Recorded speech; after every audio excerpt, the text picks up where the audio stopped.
Magandang araw po sa inyo lahat, sa mga nagpapakalat sa TikTok ng merong masamang balita kay former President Duterte. Hindi po yun totoo. He is alive and kicking at binabati kayo. Mga kababayan ko, kumusta kayong lahat? Ako po yung matanda na. At hindi natin maiwasan yung balita na ngayon nagkasakit.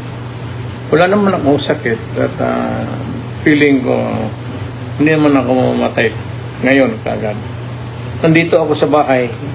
Ito si Bong. Ako retired na. Dito lang ako nagre-relax. At magbabati sa inyo ng magandang araw sa lahat ng Pilipino. Hindi po totoo yung nagpapakalat. Huwag kayong magpapakalat ng masamang balita. Alive and kicking. Siyempre, may edad na po si dating